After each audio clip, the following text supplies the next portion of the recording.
Yes, thank you. Thank you, Comrade Allen. I want to thank all the comrades who participated through the weekend, those who've stuck through to this point.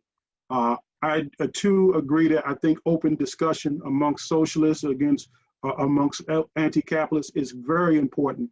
It is crucial to know who you're working with and to understand the intricacies of the struggles that we all bring. I think that we are in a process that will lead towards a real labor union that's based in the unions and in oppressed communities. I do not think we can skip it. I think there's much work to be done. There's work to be done.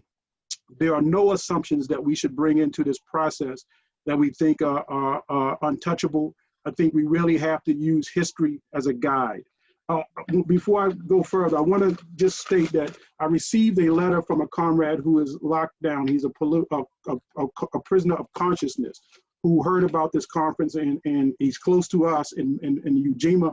He asked that I read this, but because of time, I'm going to ask that we transcribe this to go with the discussion so that it is not lost. I really appreciate that the brother took his time and resources to write this conference. I also want to read a very brief statement. Written by Karl Marx. Whilst the cotton industry introduced child slavery in England, it gave in the United States a stimulus to the transformation of the earlier, more or less patriarchal slavery into a system of commercial exploitation.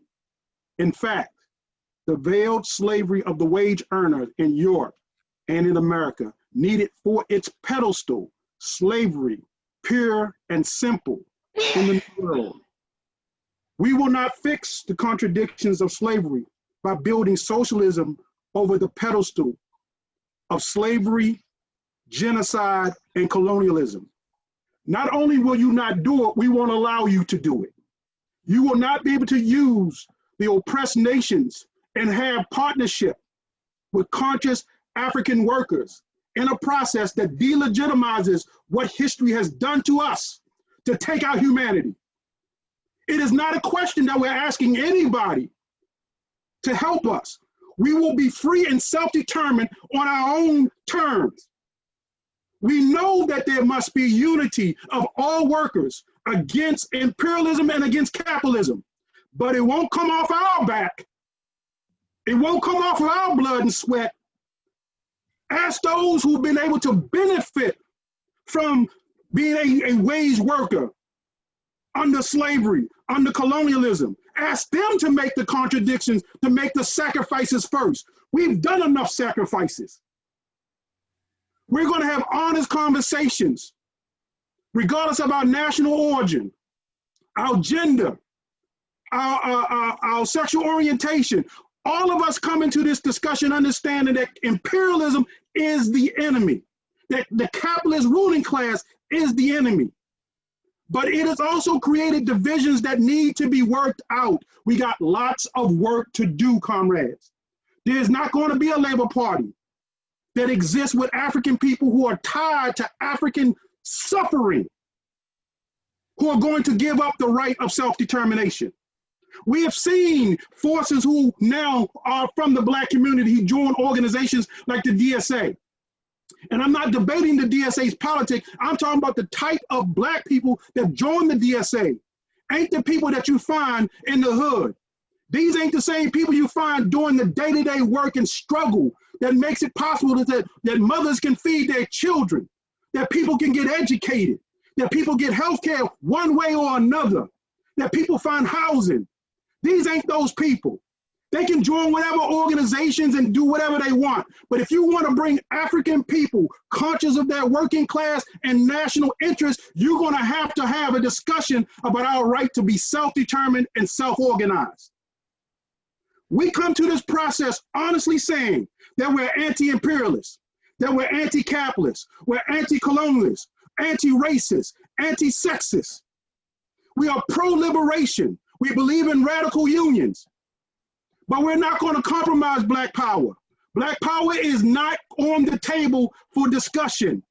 Either we'll have it in this alliance or we'll have it out of the alliance. But we will have Black power. It is an important discussion. And we think it's important that we spread the discussion. I'm not asking you to necessarily give up your politic to be able to accept that position. But if you want this alliance, then you have to make you have to make some considerations to how you want to move forward.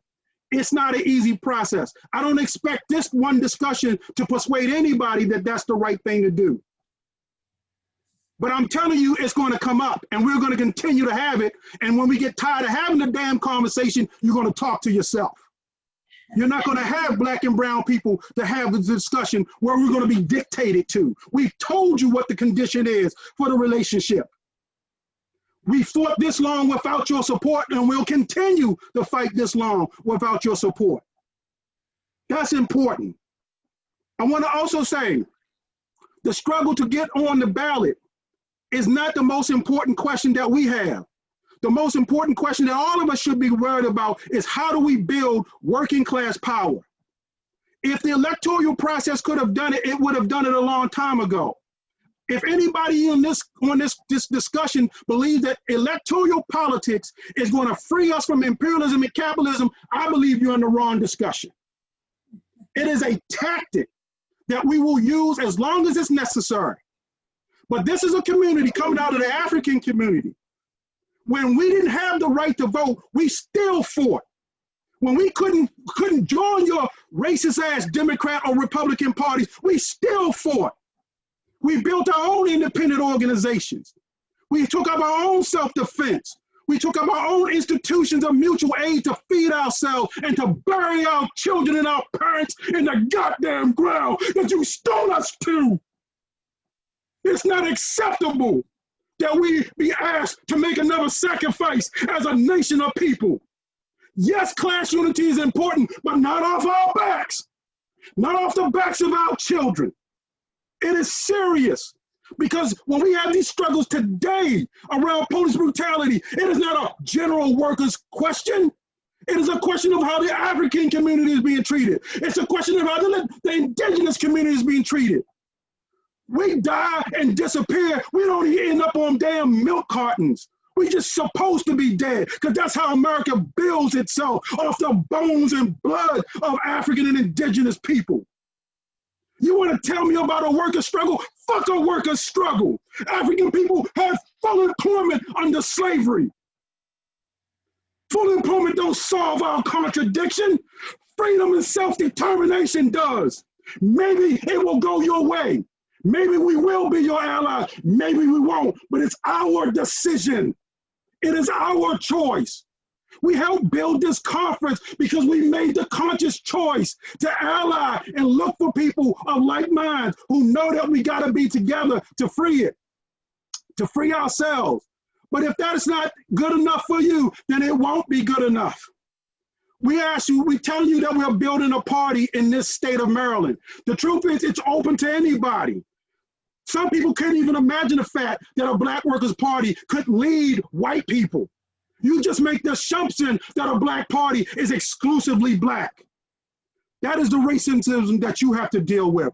We will go build a workers' movement led by Black workers in this state and wherever else we exist. We will have self-determination, and we will only have allies that respect our right to be free and self-determining, led by the African working class.